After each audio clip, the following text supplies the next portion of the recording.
this is an iHeart podcast. Guaranteed human. Hey, quick question for the parents listening right now. When's the last time your kid asked for something and you actually felt good saying yes? Because lately, a lot of families have been hearing the same thing. Can I have Lingo Kids, please? And here's the thing. Lingo Kids is the #1 entertainment platform for young kids with more than 4,000 interactive games, songs, and shows. Astronauts, wild animals, superheroes, dinosaurs. It's literally everything kids love all in one place. So when they ask for it, you can actually feel good saying yes. Download Lingo Kids for free and start exploring today, or unlock even more amazing content with Lingo Kids Plus. And if you go with the yearly plan, you can save up to 60%. Just search Lingo Kids in the App Store or Google Play. Lingo Kids, everything kids love.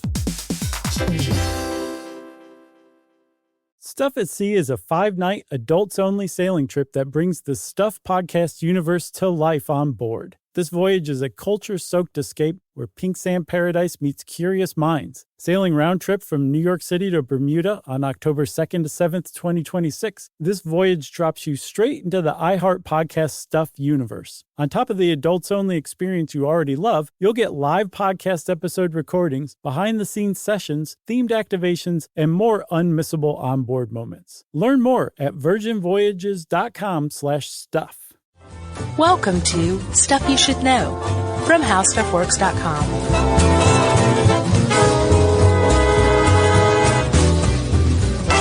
Hey, and welcome to the podcast. I'm Josh Clark. There's Charles W. Chuck Bryant. Coo. And there's Jerry over there. Coo. That was not Jerry. And this is Stuff You Should Know. Coo. I love that we have a new trend here of starting our animal-centric podcast with impressions of that animal. Because you did your, what I thought was a dolphin, but what was a bat. And I just did a pigeon, which, That was a pretty good pigeon. well, come on. Coo. Again, you just blew me away with your pigeon. Or a New York pigeon. Coo. I'm cooing here. Yeah, I'm cooing here. How's it going? I feel ashamed all of a sudden. We've gotten a lot of requests for messenger pigeons Yeah, we have. over the years. And you said, I'm going to heed the call and put together a nice little conglomerate of articles Yeah. on it. And I thought it was super interesting and a bit confusing in terminology because as we will soon divulge, or I guess we're about to, Yeah. like messenger pigeons, homing pigeons. Different. Well, no, not really. Oh, yeah, the same? Like a lot of it is just a you're different right, name you're right. for the I'm same sorry. thing. For those you chose the two that are the same. Right. All the others are different. Yeah. Homing pigeons and passenger pigeons, different. Different. Carrier Carrier pigeons. different than messenger pigeons, which is very confusing. It's all just confusing. Well, let's clear through the crud and the mire and the muck and get to the differences between types of pigeons. Because most people do, when you think of a carrier pigeon, Chuck, you're probably lumping together a bunch of different pigeons into the same category. Yeah. And you would be right in a certain way in that most of the pigeons that we consider carrier pigeons are descended from rock pigeons. Yeah, we don't want to be pigeon lumpers. No, all pigeons are different and beautiful in their own way. That's right. Rock pigeons, originally named so from the rock dove, I believe, which they inhabited mountains and sea cliffs. And I think that's why they were called rock. Sure. Pretty that, easy. or they love poison. That'd be glam rock pigeons. Hair rock. Hair rock pigeons. Glam rock. No, not quite as Glam same as rock's like glam rock. Gary Glitter. Yeah, and I think a little older. Like glam rock to me was 70s. Hair rock was the 80s. Right. Kind of bastardization of glam rock. Yes. Not nearly as good as like the New York Dolls, let's say. Sure, right. You know? Who were way better than Gary Glitter, as it turns out in the end. That's right. Oh, yeah. Yeah. Jeez, forgot about that. Yeah. All right, back to pigeons. We haven't even started yet. No. They were all descended from rock pigeons. Kind of like, do you remember our thoroughbred horse episode? How can I forget? Love that one. Yeah, I didn't like it that much because it was dense for me. There's a lot of information there. Yeah. the difference between thoroughbred horses and pigeons is that there's not that much information on pigeon lineages. Yeah, that's true. Despite the fact that some people show them, right? And this is where we finally arrive at carrier pigeons. That's right. They are, as this article points out, fancy pigeons. Yeah. And they're bred to show. They're ornamental. In very weird ways. Yeah, they have what's on their nose. If you look up a true carrier pigeon, you're going to see a lot of pictures of just homing pigeons. Uh-huh. But look until you find one that looks like it has a rotten walnut on its nose. It looks like it's pecked into a teratoma and it's come out and just stuck around the bird's beak. Yeah, that's called a wattle sir. Wattle, two words. Wattle-sir, C-E-R-E. Right. And it is a fleshy thing on the bill, and they do say it resembles the texture of a walnut. And that's what it starts out as. They get big and even more gross looking. Yeah, and it's at the top of the bill, which is when you see one carrier pigeon with just one of these wattles on top of its beak, you're like, that's a little weird looking, but I've seen birds with that little growth right there before. Sure. As they mature, these wattles start popping up all around their beak, and it's just grody. Like they have them beneath around the sides. It's gross. It's like a bird only a passenger lover, fancier would love. Like they love these things, but most people when they see them are like, ooh, man, look at that. Right, yeah. And if you're showing carrier pigeons, like the pigeon's like great, amazing waddle is something to be shown off and displayed. It's like a point of pride among the shower, or not me, buddy. Fancier. I say cover that thing up. People, by the way, who like just kidding, who like pigeons and are into showing and raising and using pigeons for fun, are called pigeon fanciers. By the way. Yeah, I just said that. Oh, you did? Yeah, but I didn't explain it. I just slipped it in. Oh, okay. Well, I wanted to explain it. Yeah, people are probably like, why did Chuck just say fancier? Who does he think he is? What, does he think he's the king of England? No, but the carrier pigeon is the king of pigeons, according to fanciers. That was not bad. Pigeons were imported to the U.S. from Europe in 1860, and by 1872, the first racing clubs were formed. Apparently, Philadelphia has, or probably still do, or had the largest concentration of fanciers in the late 1800s, and racing pigeons is a really big deal still. Yeah, the reason you can race pigeons is that rock pigeon descendants, whether they be carrier, although I think carrier is the least strong of all of them, but especially homing and messenger pigeons, they are really fast. Yes. And they are capable of flying their way over very long distances. That's right. And they find their way home because they return, in general, to their nests to mate. So this is why they return home. We'll get to how in a bit later. But like how to train them to do that? Well, how to train them and just how, science has figured out that they do this. Yeah. It's pretty remarkable. So they fly around 40 miles per hour on average, but can reach as high as 60. Mm-hmm. And apparently 100 to 300 miles is just a walk in the park for these guys. Oh, yeah. And gals. Yeah. They have a record. I don't know if it's a documented record, but in 1986 they verified that a homing pigeon named Charlie flew 4,550 miles from the UK to Brazil. And he wasn't even supposed to. Isn't that crazy? Yeah, apparently he was in a race, and I guess his nest was in Brazil originally, and he figured it out and made his way there to Brazil, even though he was in a local race at the time in England. Isn't that nuts? It's pretty nuts. So apparently the racing pigeons, and we could do, there's so much on racing pigeons that we're not even going to get to, aside from mentioning it, but the racing homer is the specific type of pigeon that is bred to race because the homer is the fastest, which is ironic if you're a Simpsons fan. Oh, yeah. Because Homer's not a fast guy. Yeah. No, he's really not.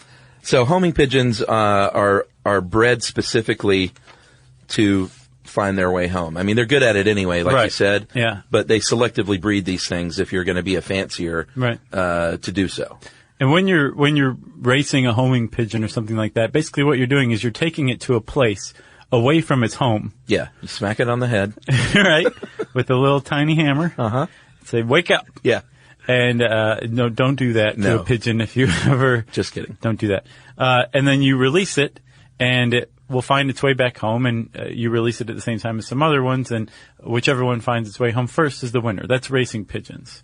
But as you said, homing pigeons are really good at finding their way home naturally. Yes. But over time, they've been selectively bred by humans to be the best of the best at this. Right. Like compared to their wild ancestors, they make them look like utter poop. Yeah, just like your basic rock pigeon. Yeah. So let's talk a little bit about the different theories on how they find their way home. There's some new findings, and what they generally think now is it could be a combination of these things. Yeah. Or like, it seems like an everybody wins hypothesis. yeah, basically. So, the sun, could be one way that they find their direction in just a general north, south, east, west sort of way. Mm-hmm. When it's cloudy, the Earth's magnetic field, there's basically two different things going at work here. There's a compass. Right. And then there's the map. And right. The compass is just sort of like just us. It's a general header. And the map is actually like, where am I now and where do I need to be? Yeah. Like I'm back in New York. I'm on 57th Street, mm-hmm. and I need to get down to the Lower East Side. Yeah. But the compass part is like, so that I'm right now facing north. Sure. Which means I need to turn around a little bit and go until I'm facing east. That's right. And using my map, I have figured this out. Yeah, this one study, I didn't follow up on it, the one from Oxford that said they actually follow established roads at some point. Mm-hmm. Do you know, did you look into that anymore? No, I didn't see that.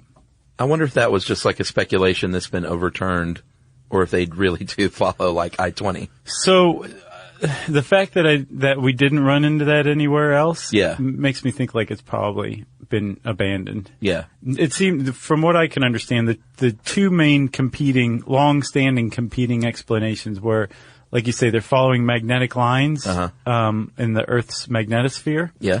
Or they're following smells, tiny odor molecules that they use to basically as a trail of breadcrumbs to lead them back toward their roost. Yeah. Their nest. Right. And for a long time, it was debated whether this was the case or not. The fact that they have such good compasses really lends a lot of credibility to the idea that they can follow magnetic lines and use those to orient themselves. And there's actually this anecdote from the early 80s that really lends a lot of support to the magnetic theory. Yeah.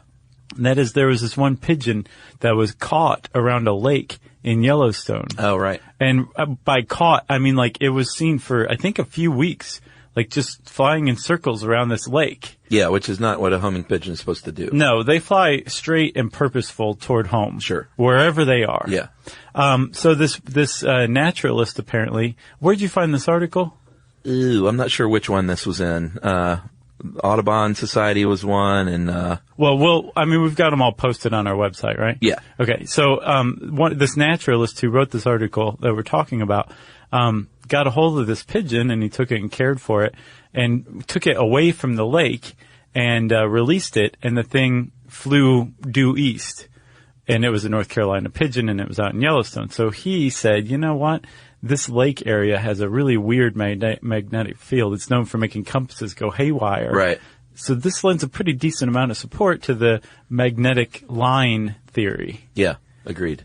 But it's been overturned recently, or at least diminished as far as the smell theory, right? Well, I don't know about overturned. I think, again, it's like everyone wins. I think from what I ended up with was that they use all of these things when it's most beneficial. Okay. Like they'll use one if the magnetic field is not as strong, then they'll go to one of their other tried and true methods. Like smell. Yeah, smell was another one. And then recently, sound, specifically infrasound, which are sound waves, super low frequency that we can't hear them. There's a geophysicist named John Hagstrom that cooked up this idea, and published it in the Journal of Experimental Biology. And he said basically he thinks that they hear their way home, which, makes a lot of sense. Yeah, and apparently this that pigeon back in the early 80s that was around Yellowstone, that lake in Yellowstone that was having a hard time.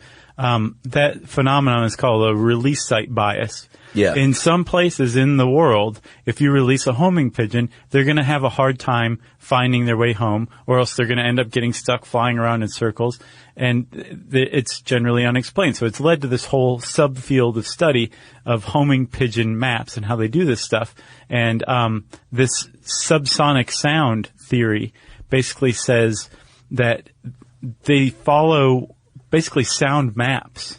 Yeah, it's sort of like echolocation is what it sounded like to me with bats. Yeah, but they're just hearing. They're not like creating a sound and listening for the echo. They're just listening out for the sound. Yeah. But they're almost listening out for sound in much the same way that they would follow, say, odorant molecules, like a trail of breadcrumbs. Right. They're listening for familiar subsonic sounds. Yeah, as low as 0.05 hertz. And like you said, he basically created a sound map, and he basically compared it to the same thing that we see when we look out with our eyeballs at something. Yeah. But they can hear it. Right. So they would like see their home, the way we see our home when we're driving like up to it. Yeah. They hear their home and they know which way to go toward it. Yeah. Yeah. If You Could See What I Hear. You ever seen that movie? No. Is that a Lifetime movie?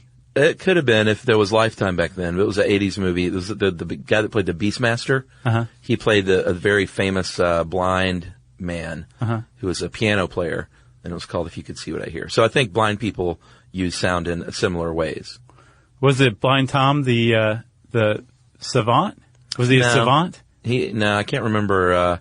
He's sort of like a piano player, playboy type. Huh. I just remember seeing it on cable when I was a kid, and I think Mark Singer was the guy, yeah. But I can't remember the real guy, but he was a real guy. Did you see or hear about the Lifetime movie that Kristen Wiig and Will Ferrell made? Oh, yeah. And no one can figure out if it was like a piece of comedic genius or else if they were like serious or what? Well, no, they figured it out. I mean, they basically went to make the movie and just said, let's just do this as straight up as we can. But because it's us, it'll just have that edge that, like Will Ferrell being serious is one of the funniest things in the world. So it was comedic genius. Well, yeah, because it's them. Okay. But they weren't like, let's try and make this funny. They just said, let's do this as straight as possible. Okay. I didn't know if like both of them happened to have like a family member who needed surgery at the same time, so they like signed on to this project or what? It's pretty weird. Have you seen it? Yeah, I saw it, and it is tough because they are hysterical, but it's so straight. It's like, I don't know how to register this. It says like The Room or something like that. Well, that was just a bad movie that ended up being hysterical. But this isn't much the same? I gotta see this. What, The Room or No, the other one. No, you gotta see them both. I've seen The Room. Oh, okay. What's the Lifetime movie one called? I can't remember. I guess if you just search Will Ferrell, Lifetime movie, it'll come up. He does a lot of weird things. He did that Spanish language movie, and he did that the miniseries. He takes chances. Good for him. He's in a position to do so. So I feel like this is a pretty good time to take a break, don't you? Yes, and regather ourselves. Yes, let's do that. Starting now.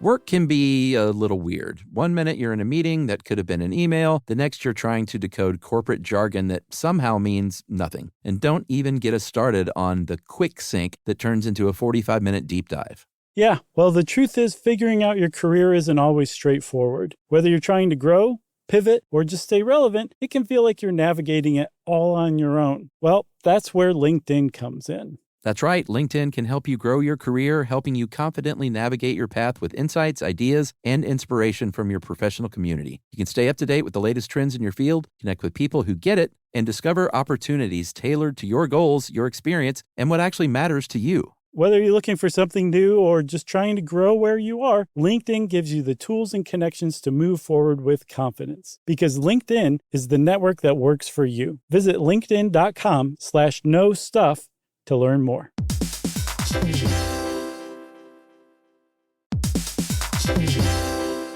Every parent should know the car ride soundtrack. Are we there yet? How much longer? I'm bored. Well, if you're taking an extensive car ride anywhere and you've downloaded the Lingo Kids app prior to leaving the house, you may experience something strange, right, Chuck? That's right. You may experience silence from the back seat. Your kid may go an entire car ride without asking once if they were there yet. How about that? And by chance of miracle, they may even ask if you could drive longer. Yeah, that's the magic in Lingo Kids. Over 4,000 interactive games, songs, and shows, including their favorite Disney characters. It turns the longest drives into the easiest ones, and honestly, you won't understand why you didn't download it sooner. That's right. Lingo Kids is the #1 entertainment platform for young kids, and it's free to download. Or go plus with the Lingo Kids subscription and unlock even more content your kids won't be able to get enough of. You can save up to 60% on the yearly plan. Just search Lingo Kids in the App Store or Google Play. Lingo Kids, everything kids love.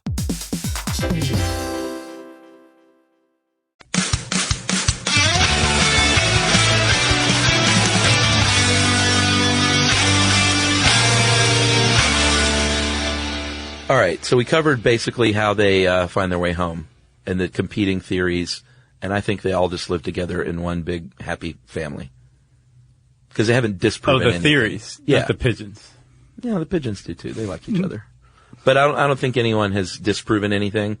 So at this point, I think they're taking all comers as far as those theories go. Yeah. So, and this is not specific to. Is it specific to homing pigeons? Although it would include messenger pigeons, wouldn't it? And carrier pigeons. Does it? But not passenger pigeons. Okay, so because they're all dead. The only difference between a messenger pigeon and a homing pigeon is that a messenger pigeon has something, either a tube on its leg or a little backpack that contains a message. I think the backpack is the new method. Yeah. And they used to do the tube on the leg. I think the backpack is way cuter. Yeah, it's adorable. A little tiny backpack. Are you kidding? What I can't figure out is the difference between a messenger pigeon and a carrier pigeon. Okay, so a carrier pigeon is not bred for flying. It's not bred for its homing abilities. It's not bred to race. Okay. It's not bred to send. It's basically the Pekingese of pigeons. Okay, no, I got it. I'm just picturing them in my head. Gotcha. So carrier is confusing me because they're not actually carrying anything. No, that is why it's so confusing. Yeah. Of all of them, they should not have the word carrier attached. It should be like virtually useless pigeon with the horrible waddle on its beak. Right. That's the new name for carrier pigeons. Tiny pigeon hammer to sock them on the head. No, that's homing pigeons. Oh, right. So carrier pigeons are for show. Gotcha. They're the best in show of pigeons. So the homing pigeon is the one who carries a message. Generally, it's written on little tiny pieces of thin. That's the messenger pigeon, which is a homing pigeon that is carrying a message. Exactly. Yeah. That's where we are. Okay. But I mean, it can get confusing. I'm sorry to correct you. I don't mean to be pedantic. No, I think I just said messenger pigeon, didn't I? I don't remember. Okay. Let's rewind and listen. At any rate, the messenger pigeon is a homing pigeon that carries a message. Right. And they have been around for a long time. Egypt, the Phoenicians, Romans. Noah? Yeah. Noah in the Bible. Yep. He was the first dude, supposedly. Russell Crowe. I thought those were doves, but apparently I ran across a comment on it that dove and pigeon were interchangeable back then.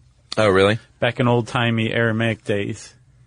All right. Well, that makes sense. Yeah. Apparently in ancient Rome, when they had chariot races, not just like a chariot race in a stadium, but like a long chariot race over distance, they would send the messenger pigeons back with the news of who won. Yeah, right. So they're like attached, Brutus won this one. Go tell them, everybody. Yeah. And I guess an hour later they would get there, and everyone would be too drunk to realize that they cared. Yeah. At that point. Genghis Khan used them? He had like a whole system set up. Oh, yeah. We've never really talked about him, have we? Yeah, we have. Did we do an episode on that? Yeah. We did. Yeah. About whether or not he killed like 1 million people or something in one hour. I can't find that episode anywhere. Oh, I'm pretty sure we covered it. I felt like we did too. Jerry's nodding yes. Or either that or she's falling asleep and then waking up over and over again. So yeah, Genghis Khan had a whole system across Asia and Europe, like a relay system. Right. Pretty impressive. What else? Germans used them, actually attached little cameras to their bellies. Oh, that was World War I. Yeah. So the modern use of messenger pigeons in warfare was actually, it seems to be started by the French. Yeah, and went all the way up through the Vietnam War. Yeah. So there's the French love using messenger pigeons in a war-like setting, right? Yes. And there was the siege of Paris. The Prussians were attacking Paris, and Paris was finally saved. There were reinforcements thanks to a group of carrier pigeons or messenger pigeons, who got word that Paris was under siege, and they needed help. And help arrived, and Paris was saved, as I've said a few times. That's right. The Prussians were defeated, and the pigeon was so beloved as a result that the same guy who created the Statue of Liberty also created a tribute to pigeons that stood in Paris up until World War II. Yeah. When they melted it down. Because they needed the metal? I think so. Oh, really? So by the time World War I rolled around, pigeons were very much established as a very useful means of communication when all else failed in war. Yeah, apparently they're so fast that they're hard to shoot down. Yeah. And they get where they want to go. In the case in France, and how do you pronounce it? Marne? Is it Marne? The Marne. The Marne? The Battle of the Marne. There were 72 pigeon lofts, and as they advanced forward, they took the lofts with them. A lot of the pigeons that were out carrying messages were out when they moved the lofts. And were still able to find their lofts blind, not knowing where these lofts ended up. Amazing! Go pigeons! There were laws passed during wartime. Uh-huh. This one, Regulation 21A, shooting homing pigeons. Killing, wounding, or molesting, gross, homing pigeons is punishable on the Defense of the Realm regulations by 6 months imprisonment or a 100-pound fine. That's just a fine. In France, you could be executed for impeding a messenger pigeon. A wartime pigeon? Yep. And there were also rewards offered, 5-pound rewards for any, if you turn in your friend for shooting a homing pigeon, yeah, you get 5 pounds. 5 pounds. Exactly. Yeah. So it was a big deal. They were dogs apparently too, and pigeons were used heavily in wartime to carry messages, like very reliably. Yeah. Should we tell the story of Cher Ami? How can we not? I don't see how we couldn't. Yeah. So in World War I, should we auto-tune it because it's Cher? Yeah. In World War I, you mentioned that the Germans were using passenger or messenger pigeons. Yes. With cameras strapped to their belly for aerial reconnaissance, right? It's like the bats with the bombs.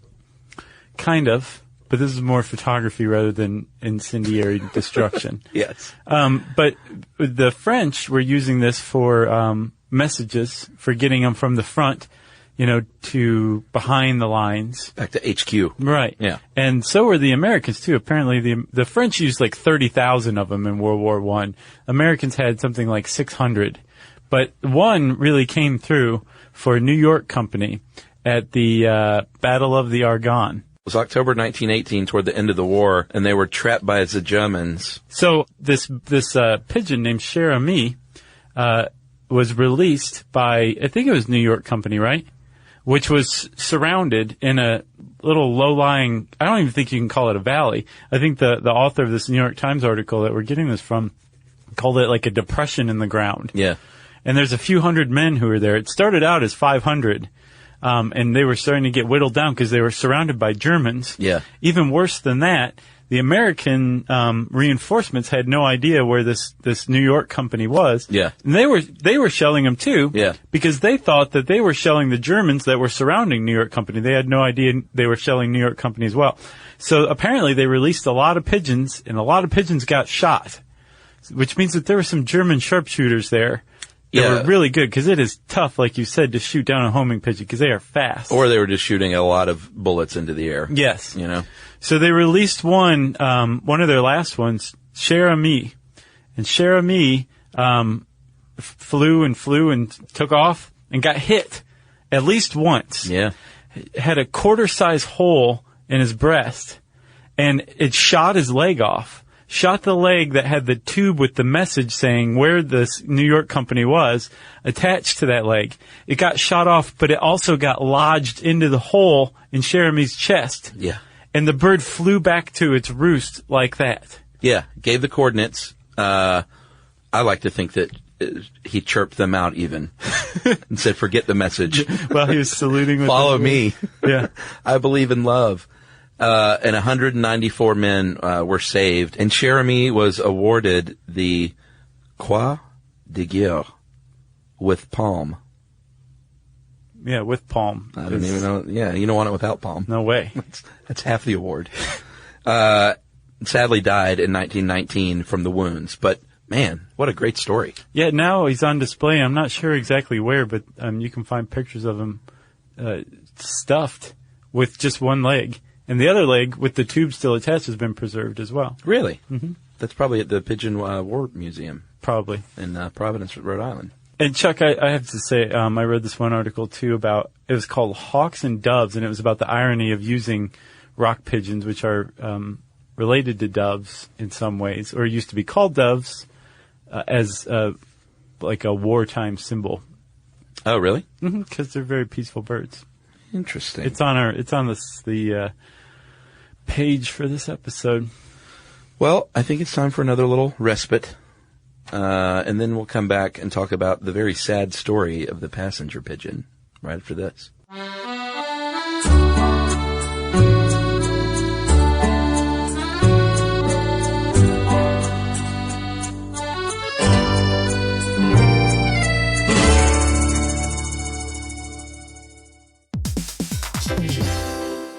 Work can be a little weird. One minute you're in a meeting that could have been an email. The next you're trying to decode corporate jargon that somehow means nothing. And don't even get us started on the quick sync that turns into a 45-minute deep dive. Yeah, well, the truth is figuring out your career isn't always straightforward. Whether you're trying to grow, pivot, or just stay relevant, it can feel like you're navigating it all on your own. Well, that's where LinkedIn comes in. That's right. LinkedIn can help you grow your career, helping you confidently navigate your path with insights, ideas, and inspiration from your professional community. You can stay up to date with the latest trends in your field, connect with people who get it, and discover opportunities tailored to your goals, your experience, and what actually matters to you. Whether you're looking for something new or just trying to grow where you are, LinkedIn gives you the tools and connections to move forward with confidence. Because LinkedIn is the network that works for you. Visit linkedin.com/knowstuff to learn more.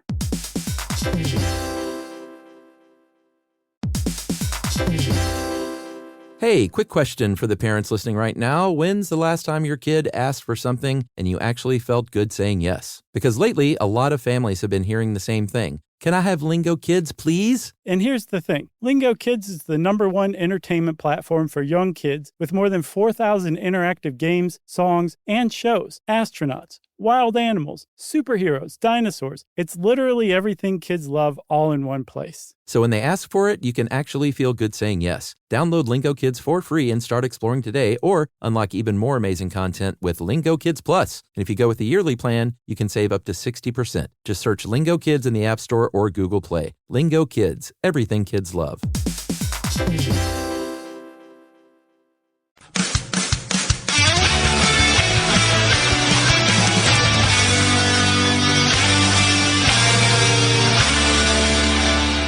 All right, Josh, we've talked about rock pigeons, which include homing pigeons, carrier pigeons, messenger pigeons. Same thing as a homing pigeon.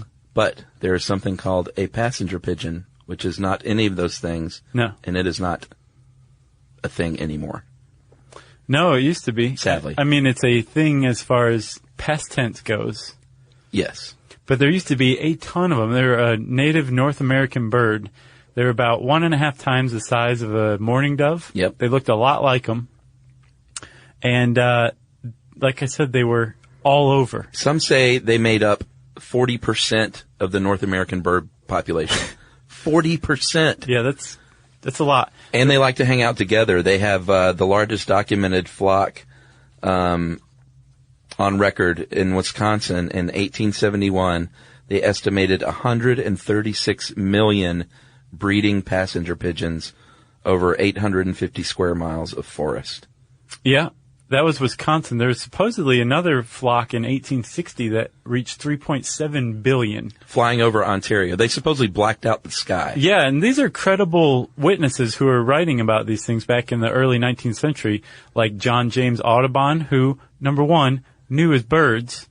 A little bit. Knew what he was talking about. Yeah. And was a credible scientist. And he wrote about a ride from, I think, Lexington to Louisville in Kentucky. Yeah.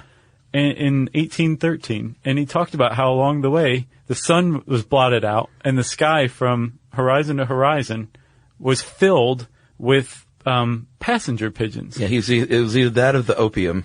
And this wasn't like a thing where it just happened and, they flew overhead and that was amazing. This went on for the whole 3-day journey from Lexington to Louisville. Yeah. The whole 3 days, the sun was blotted out by one single flock of passenger pigeons flying overhead. The same flock. Amazing. Like, you just don't see that these days. Well, no, and you definitely don't see that these days because, like we said, they are completely extinct at this point. And you sent along a great article called 100 Years After Her Death, Martha, the Last Passenger Pigeon, still resonates. And what happened was a couple of things. One, they were hunted relentlessly for massive amounts of food. Oh, yeah. When those flocks would fly overhead, you could just close your eyes and start shooting up in the air, and all tons of passenger pigeons are going to fall around you. Yes. Like, if you hunt something that big out of existence, then you're doing a lot of hunting. Yeah. So it was that combined with the deforestation of the East Coast. I think both of those things led to the complete extinction. Yeah, because they fed on mast, which is one of my favorite words of all time. Yeah. Mast is like the description of hardwood forest nuts, like acorns and chestnuts and hickory nuts and stuff like that. Yeah. Combined, those things are called mast, right? And I think they fed together as well, right? Yes. Like in groups. Right. So if you start to build roads or you build like the world's first subdivision in 1815 or something like that, and you cut down a bunch of this forest, you fracture this 850 square mile roost, this nest, Yeah. and you have a big problem if you're a passenger pigeon. So that, combined with overpredation by humans, led to their extinction. So think about this, Chuck. In the 1870s, there were billions of these things. Billions. In 1914, the last one died. So in like 30, 40 years, they went from billions to extinct. Yeah. Like that. Yes, and that was Martha, referenced in the article. She was born into captivity, they believe, at Chicago's Brookfield Zoo, and then donated later to the Cincinnati Zoo. And they believe in 1900 that there were these three populations were all that was left. Yeah, the last one ever seen in the wild was in 1899. So they eventually died down. Martha sadly ended up like trembling in a cage because people would throw sand at her to wake her up and like have her move. So they eventually had to, wall that up. And They just bricked her in for her own safety. So sad. So they died out completely, and now she's on display at the Smithsonian until October. Yeah, October of this year, which is a what, Chuck? Well, a big lesson to mankind on what can happen. That's right. If you hunt too much and if you build too many parking lots. Well, there's a big discussion over the passenger pigeon. Yeah, and bring it back. One of my personal heroes, Charles C. Mann, is caught in the center of this. Oh, is he? Yes, he is. Did not know that. So, he wrote one of my favorite books, 1491. And in 1491, he talks about, there's a school of thought about the passenger pigeon that, they were actually, their populations exploded just prior to European settlement of North America. Yeah. But after that first Columbian contact. Yeah. And the idea is that if you go and look around a bunch of like Native American sites, pre-Columbian Native American sites, you don't find that many passenger pigeon bones. There's some there. Yeah. But there's not a lot, and there's certainly not enough to suggest that there were billions of these things at the time. So this idea is that after Columbian contact and disease and violence wiped out and spread through North America and wiped out large, like 90% of the Native Americans living there, the passenger pigeon was no longer preyed upon by the Native Americans, and so their population boomed. Yeah. So, in a way, all these white settlers who hunted this thing into extinction are kind of off the hook because it was their fault anyway that led to this boom in population. Well, what other scholarship says, like, no, you're ignoring a bunch of sites. That's probably not the case. White European settlers of North America probably did destroy to extinction a perennially large population of birds in North America. You know what they call that? What? A cautionary tale. Oh, yeah. That sounds familiar. I've heard that before.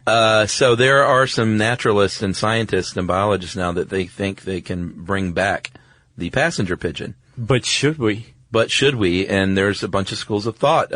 Some conservationists say, well, if we start bringing back extinct species, maybe we won't protect the ones that are near extinction because people, I guess robustly, because people will say, well, you can bring them back anyway.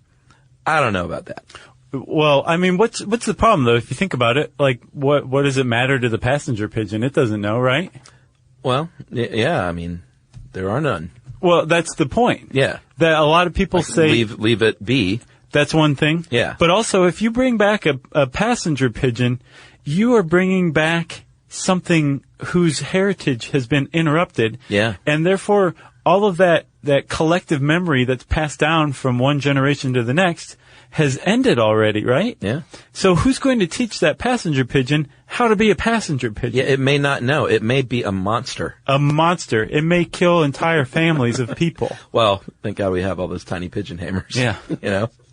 So yeah, there's a lot of schools of thought. Bring it back, it wouldn't know what to do, or it might just pick up and be fine. Who knows? All right, so we've covered passenger pigeons now. The sad extinction of the passenger pigeon. All those other pigeons. We've talked about cameras on the bellies, messages on backpacks and feet. Those are homing messenger pigeons. Yes. I'm going back over everything here. Okay. We've covered, I don't even think we mentioned drug traffickers supposedly. Oh, no. In Afghanistan and Pakistan, carry 10 grams of heroin. Each. And they've been used. So people have been misusing and using and abusing these birds for millennia. Supposedly, the average messenger pigeon can carry up to 2.5 ounces of something if it's balanced correctly on its backpack. What? 2.5 ounces. That's a lot. So these things are being treated like royalty if all they have to carry is 10 grams of heroin. Yeah, that's nothing. Yeah. And when they show up, there's frequently just 9 grams. You know what I mean? So this city pigeons, just your average pigeon that everyone seems to detest. Not everyone. Some people love these things. Yeah. And feed them. In France and Paris, I believe it's illegal to feed them. Because, you go to Trafalgar Square and other places like that, and they can be so vast that you can't even walk. So when you feed them, they congregate. Right. And so that's a problem. So they've outlawed it in a lot of parts of the world. Plus, they poop everywhere. They're dirty. They spread disease. It's all very true. Yes, and there have been some cases of legal cases and lawsuits because of pigeons. There was one in France where there was an American woman there feeding like 25 pounds of feed a day in Paris. And it was already, I think, outlawed in Paris. Yeah, she had been fined 19 times in Nice, so I guess she was like, I'll go to Paris then, so I can feed the pigeons. She's like the creepy pigeon feeding lady from Mary Poppins. Remember her? No. Feed the birds, tuppence a bag, tuppence. I don't remember. Oh, she was I haven't super seen that creepy. since I was like 5. Man. A lot of that movie was creepy. Not as creepy as Chitty Chitty Bang Bang. Oh, I love that one. Which is like one of the most disturbing children's movies of all time. The bad guy is one of the scariest bad guys ever. Yeah, he was pretty scary. Yeah. Yeah. And by the way, Gone with the Wind was not colorized. Yeah. We goofed that one.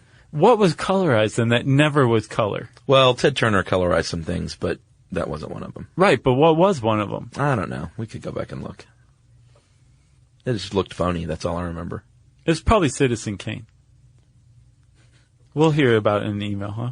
Yeah, it wasn't Citizen Kane. So this American woman feeding all these French pigeons. Right. This other lady is on a park bench.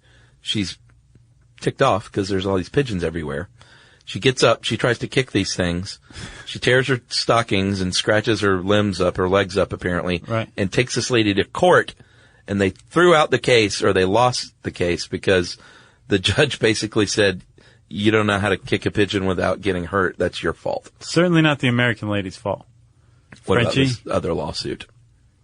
Oh, there was, again, in France. The French like to sue people for pigeon-related stuff. There was a woman who was living in an apartment in a building a couple floors above a store. Yeah, furniture store. And she would feed pigeons.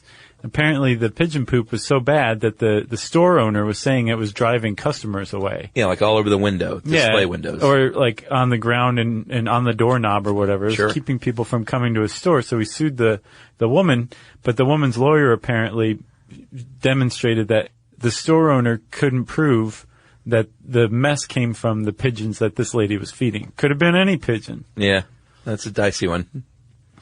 I guess we could finish here with a couple of instructionals. What to do if you find a homing pigeon. Yeah, I have to say, my favorite pigeon now is the homing pigeon. Yeah? I think they're great.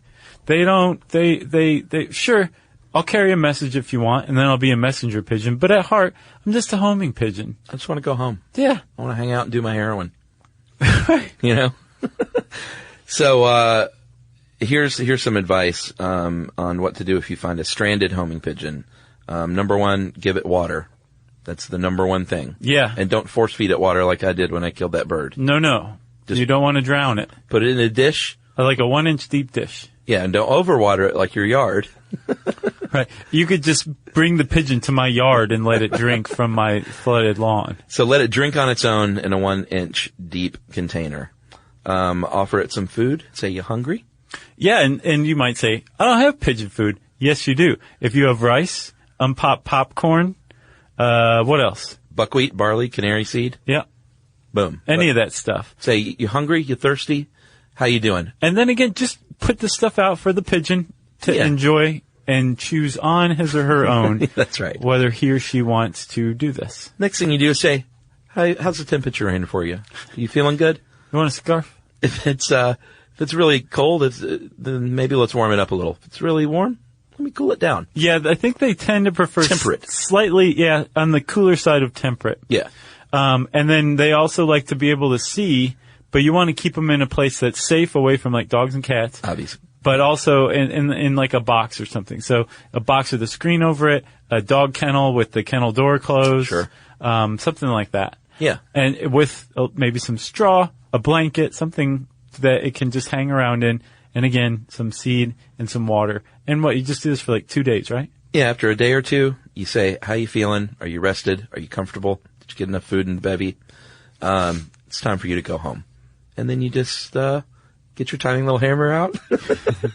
Don't make me use this. You just release the homing pigeon, and that little dude or lady should find his or her way home. Like you can bet on it. And say, hey, thanks for the stay. That was great.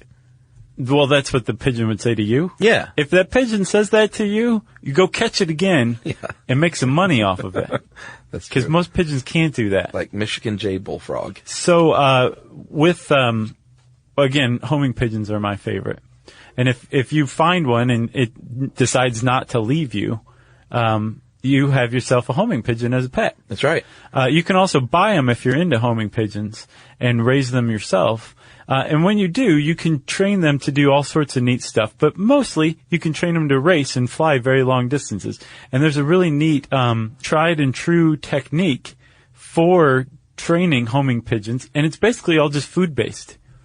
Yeah. So they have their nest. Like training any animal. They have their home base. Uh-huh. And this is where they stay. They spend most of the time. This is where they eat. And you can take them elsewhere, hundreds of miles away if you like. But they say you should start off with just like 20 miles, 10 miles, something like that. Sure. And create like another roost somewhere at a friend's house or out in a field that you have permission to use. Yeah. You know, make sure you have permission to use the field. Sure. And you create a roost and you set up food there too. Let the pigeon hang out, spend some time there. If you want the pigeon to go back home, probably all you have to do is release it from the second roost and it'll want to go back home. Uh-huh. But a surefire way of doing that is to remove its food right? In that second roost. Sounds mean. And it'll be like, well, I want some food. I'm going to fly home, and it flies home and it gets to eat its food. Yeah. And any pigeon roost, any homing pigeon roost has a trap door that the pigeon can get into, but it can't get back out. Yeah. Unless you let it out. But they can come home and get in whenever they want. So they always have food. Sure. But if you want them to go to the second roost, point B, you just take their food away at home, and they'll say, I know another place to go get food, and I'm going to fly to it. Now, once you get that down a few times, you can keep moving that roost further and further out. They're going to find it. Yeah. And if you, tell a friend that if they hang out at a second roost, they'll get a special message, you can attach like a little backpack to your homing pigeon and release it, and it'll delight your friend with whatever message you send. This is something I could actually see you doing in, like, retirement. Well, a lot of people do. Did you see that list of famous people who love pigeons, raise pigeons? No, I didn't, but I know Mike Tyson's one of them. Apparently, he's following a big tradition of boxers who raise pigeons. George Foreman, Marvelous Marvin Hagler, boxers who raise pigeons. So all these people on this list? Yeah, Chachi from Chachi in Charge. He raised pigeons. Charles in Charge. Terry Bradshaw. Elvis Presley. Who's that? Just kidding. Charles Darwin. Barney, apparently, from it says here he's the big purple dinosaur on Sesame Street. That seems a little confused, but I guess Barney raised pigeons. Lee Marvin. You know what we should do is pick out the least likely person to be a pigeon. I think you just said it. Who, Lee Marvin? Uh-huh. Yeah, you might be right, actually. You know, I would like to see the Birdman of Alcatraz again. That was a great movie. Jimmy Smits? Is that what he's been doing? Yeah, I guess so. Some of these make sense, like Paul Newman and Joanne Woodward. That seems like a totally thing that they would have done together. There was a riveting moment at the end of the Pigeons episode where Chuck and Josh just sit there and read quietly. Yul Brynner? On mic. Tony Curtis? I think Lee Marvin's least likely. You think? Yep. All right. You got anything else? No, I don't think I do. Well, now that you can tell the difference between a homing pigeon, a messenger pigeon, a carrier pigeon, and a passenger pigeon, you should feel pretty good about yourself. And if you need to brush up on this confusing stuff, you can type the word pigeon into the search bar at howstuffworks.com, and it will bring up who knows what. That's right. And since I said who knows what, it's time for listener mail. All right, this is, I'm going to call this Kepler Planet follow-up. Hey guys, the one aspect of Kepler planets you did not mention. We can only infer other planets if their orbital plane is aligned with our view of it. Mm-hmm. If a star's planet system is off tilt with respect to us, we won't be able to infer its existence yet. Consider the North Star, Polaris. It's kind of perpendicular to Name dropper. It's kind of perpendicular to the solar system. Well, not really, but close enough. If Polaris had a planet with intelligent life with Kepler-like technology, they could view our sun, but they wouldn't detect any light variations or wobble. Consider how many planets we found. Now consider how many we can't possibly find given current technology. It's mind-boggling. Because of the tilt. I mean, they say that supposedly, remember, 40 billion Earth-like planets in the Milky Way alone. Yeah. That's what we suspect. Wow. So even more than that, maybe, says Jim from the Garden State. I don't know why I said it like Massachusetts. The Garden State. New Jersey. I don't think that's how they talk in New Jersey. I lived there, pal. So that was your Jersey? No, that wasn't my Jersey. Let's hear it. Nah. Come on. Nah. Come on. Nah. See, now I'm doing it. Nice. Thanks, Jim, in New Jersey. If you want to point out something we should have mentioned but didn't, we always love being corrected. It's one of our things. We also love hooking ourselves up to car batteries. You can tweet to us at SYSK Podcast. You can join us on Facebook.com/StuffYouShouldKnow. You can send us an email to StuffPodcast@HowStuffWorks.com. And as always, join us at our home on the web, StuffYouShouldKnow.com.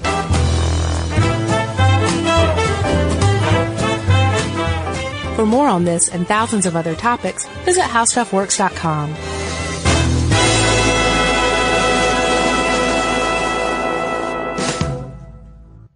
Mom, can I have Lingo Kids? Dad, Lingo Kids, please! When did we become the Lingo Kids house? No idea. Last week it was dinosaurs. This week it's... Lingo Kids! Why Lingo Kids? Because it's the best thing ever. We can play games with astronauts, wild animals, and superheroes. heroes. With more than 4,000 interactive games, songs, and shows, Lingo Kids is the #1 entertainment platform for young kids. So, no dinosaurs? And dinosaurs. Lingo Kids! Everything kids love. Download it for free. Introducing the all-new Mazda CX-5, featuring more connection. Hey Google, where's the nearest Pilates class? Safety that has your back. More discovery on the scenic routes. More passion in the details. And more control in changing weather. The all-new Mazda CX-5. More to move every side of you.